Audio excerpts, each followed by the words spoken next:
Welcome back once again to Chalk Talk with Big Ben. This is episode number 6. They've been going pretty well so far, and I've got a lot of questions again today, so I'm hoping that I can get through in one video, and if not, we're going to split it back into two and keep doing this twice a week thing, which is, it's kind of hard to do time frame for me, so we're going to try to get through this one. Team Uno.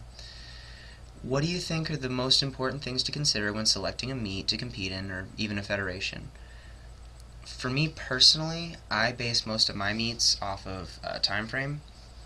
I will decide about how far away I want to be from a meet. Like I did my last meet, and then I said, okay, I'm going to take about 6 months to really improve, and so I started looking for meets that were about 6 months away, and then I narrowed it down from there to what was kind of local that I could get to pretty easily. And then I would look at the federations and say, okay, what are the form requirements? What are the equipment requirements? Am I going to be? I know I'm going to be competing raw, at least for me. Do I want to use knee wraps or no? Because like USAPL doesn't allow knee wraps, and neither does APA, but UPA and SPF do, and it's really just a big mess. Your best bet when picking those kind of things is to kind of hook up with somebody and who kind of knows some of the local meets and talk to them about it. So actually, Travis, if you want to come talk to me about it, I can give you some ideas for that. But things to consider when you're picking the federation is the way that the lifts are required to be performed. You want the stricter requirements like a USAPL, or do you want to have a little bit more relaxed feel with like a UPA or an SPF meet? Drug testing. Do you want every athlete to be drug tested, or do you mind going against some guys who may not be drug tested? And then like same day weigh-ins. There's certain federations you have to weigh in the same day, and some have 24-hour weigh-ins. So those are the kind of things to weigh and consider. Powerlifting Watch has a federation comparison sheet, so that's a good way to look into and kind of pick the federation that you want to compete in for you. So I'd give that a look and come talk to me. We'll try to figure some stuff out. Old Rookie 123. Back problems or not, during what exercise should you use a weightlifting belt? Honestly, the less you could use the belt, probably the more you're going to get out of your core training for it. But obviously, when you get up to heavier weights, you're going to want to use it for safety reasons, and it does provide a good amount of support for just about anything you use it on. Any compound lift, I would say, is fair game to wear a belt. Squats, bench, dead, overhead press, bent rows, there's anything that's really putting a lot of pressure on keeping your core tight, that's just going to be another tool to use for it. And just make sure you're using the belt right, pushing out against it, creating your own core tightness and stuff. But then if you can train without the belt, do that. It'll build your core, and wear it when you need the support. Kent White. Can you talk about your breathing on the lifts? It looks like you take a giant breath right before the rep and then hold it throughout the lift. Is that what you're doing? Yes. Before I lift, I take a really big breath in and I hold it throughout the lift. The reason for this is, if you notice, like if you ever work on stretching, you notice when you exhale your muscles relax, and that's so like if you're controlling your breathing is really important. When you're trying to relax a muscle, you have to learn how to exhale, and the same is true when you're trying to lift a big weight. You don't want your muscles to relax at the bottom of a bench press, so I don't want a big breath and then because you let it out, and all of a sudden what happens, the bar's going to sink in. The same thing at the bottom of a squat. If you let your air out, you're going to lose your tightness, your back's going to collapse, and so that holding your breath for that one rep. Don't do it on a set of 20, or else you're going to pass out. And definitely don't do it on a set of 20 and then tell them that Ben Rice told you to do this, because it'll make you stronger. Because that's sets of like 1, and then if I'm doing a triple that's pretty fast, I might hold it for all 3 reps. But anything past that, you have to start breaking up your breathing a little bit. So just remember, it keeps everything tight when you're holding your air in. Okay. Dave's Way. I'm just wondering if and how often you consume alcohol and how much it deters from your lifts.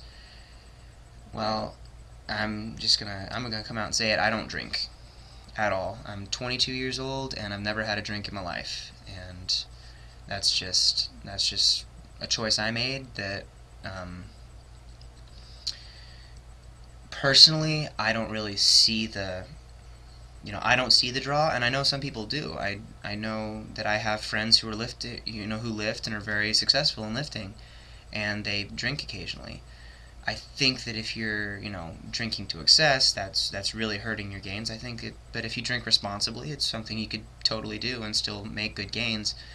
Um, it's just not my thing, and yeah, I have a lot of fun sober, and have never really seen the appeal to drink. It's never been something I've never really wanted to do it, and I know that there's not a whole lot of positive things that it brings to my lifting, and so, as soon as they come out with a study that says alcohol will make you squat, bench, and deadlift more, I might consider taking a drink every once in a while, but until that happens, I'm probably going to stay sober. Anthamon. Good videos, strong lifts. How long have you been lifting? How did you get so strong? When did you realize that you were way stronger than everyone around you and you should compete as a powerlifter? Okay, well, I started lifting in junior high, and so maybe that's 9 years, 8 or 9 years now that I've been lifting. I've been seriously powerlifting for probably the last 6. And how did I get so strong?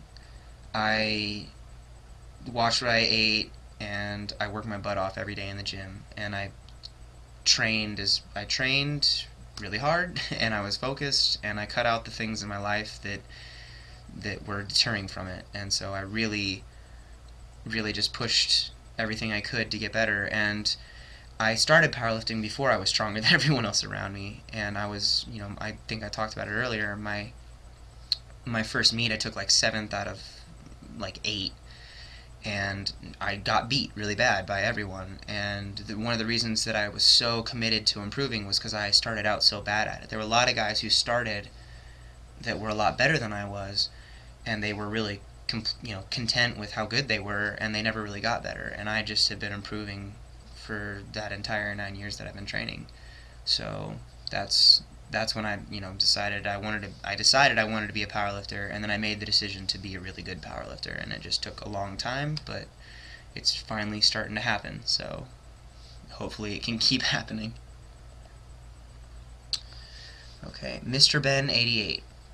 Your routine in detail, which day, etc., and how long it took you to reach 700-pound deadlift from a 405, squat from 300 to 500. Got history on that? Wish I can be there one day. First of all, I want to say you can definitely be there one day, because I know that if I did it, it's possible for just about anybody who's willing to put in the time and the work. As far as those, going from a 405-pound deadlift to 700 pounds, or squat from 300 pounds to 500, it took a long time. I can't say that there was any, I didn't hop on a program and my lifts went from, a 405-pound dead to 700, a 733 in 6 months. It just didn't happen like that. I started lifting, and I started with the bar, and my coach made me do, in high school, my high school powerlifting coach, Eric Stanfield, who was a great coach, by the way, and an awesome football coach and soccer coach, and a really amazing man. And so I want to just give a shout out to him for the awesome influence he's been on me, and how he kind of got me started in this sport. But he made us do 10 perfect reps with the bar before we could start adding weight, and it's kind of been like that ever since. I think my deadlift went up maybe 50 pounds a year for the first couple of years, and then maybe 20 or 30 pounds for the, as I kept going. And so, yeah, I mean, it's been 9 years to get me to where I am now, and it has not been an easy, none of it just shot up, and I had to pretty much work for every pound of that. So it took a while, and it's possible if you're willing to put in the work. I legitimately think anyone can do it if they are willing to focus and commit to it. Zanzanique, I think. During your workouts, do you do other variations of the deadlift, bench, or squat? I know you do conventional deadlift sometimes, but what about trap bar, incline, decline, bench, other variations of squat like front squat, zerchers, etc.? Do you think it would be better to change variations often, or stick to powerlifting style for the bench, deadlift, and squat?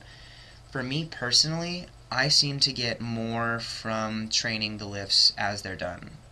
I train the squat twice a week and the deadlift twice a week, and the bench right now 3 times a week. Used to do it 4 times a week.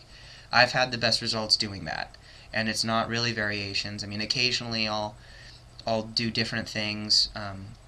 My second deadlift day recently, I've been doing conventional pulls just because I'm so bad at them, and bringing up that weakness has been helping my sumos feel better. Squatting, I've played around with front squats before. I've done Olympic style squatting, but it's really all I just seem to do the best when I'm focusing on hitting the lifts like I would in a competition, because if you want to get better at doing something, you practice doing it right. And so when you also, I train pretty sub-maximally with the Shaco programming. It's not like, I don't need to rotate every 3 weeks like you would if you were running a hardcore West Side cycle where you're maxing every week and you need to change your lifts because to keep your CNS from burning out. I don't really work above 85% very often at all. Maybe once every 4 weeks I'll hit, like an 85 or a 90% weight for, and that's usually for less reps than I'm capable of doing it of. So my body doesn't really need to rotate as much, and I just throw them in when I feel like I need them to specifically focus on a weakness. Ellis L, I think that's Luke Ellis. I always notice your posts are pretty late or early mornings, depending on how you look at it. How much sleep on average do you get a day, and any naps between classes or pre-training? I'm kind of an oddity in the amount of sleep that I get, as opposed in how much I need. I usually am up till I wake up at 7 o'clock in the morning to get ready for my first class and get my first meal in, but I don't go to bed until well after midnight. It's probably at least 1 o'clock is the earliest I'll ever get to bed, even when I have to wake up like that. So was that 6 hours? That's on a good night. 6 hours is about the most I get. Maybe on the weekends I'll sleep more. If I have non-workout days, I might sleep in between classes, for like an hour or something, just for the heck of it. I don't get as much sleep as most people would recommend. I have just noticed that I don't really need that much to function. So there's that. Flems, how should I go about approaching my first meet? By this I mean just general tips for prep the week before. What should I bear in mind when choosing my opener, second, third attempts, and lifts to remember on the day? Any light you could shed on this regard, really truly appreciated. For prepping for the meets, for me, I'll just tell you, my first pre-week, if I'm cutting weight at all, I start that the week before of like a nice gentle cut. I don't want to really dump a whole lot of water. I lose too much strength when I do that, so I try to keep that kind of under control. But I will work out all the way till Wednesday. They'll be lighter the Wednesday of the meet if the meet's on Saturday. They're lighter workouts. I won't go very heavy, above like 70% maybe, but I still make sure that I'm hitting the lifts, because for me personally, when I take time off, I get weaker. It just happens. I don't know, my body forgets how to squat after a week off, I guess. That's how it works. As for choosing attempts, I always try to hit an opener that I would be happy with if that was the only lift I got in the meet. I don't want to open super light where I'm going to be like, well, duh, I got that. I could hit that any day in the gym. I want to hit something that I'll be at least able to look at and be like, all right, that's a decent total. And then my second attempt is usually my goal for the meet, and third attempt is what I call extra credit. So that's how I set up my attempts. People will have different ideas about that, and you can check into those different ideas, but those are definitely the ones. That's the way that I approach it. I might go into more detail about that next time, but I might try to cover that next time a little bit more. Running out of time, so I'm going to say thank you guys for tuning in. Keep leaving questions, preferably on these Chalk Talk videos or on any of the sites that I'll link below. Thanks a lot. Train hard, train smart, and I will talk to you next week. Bye.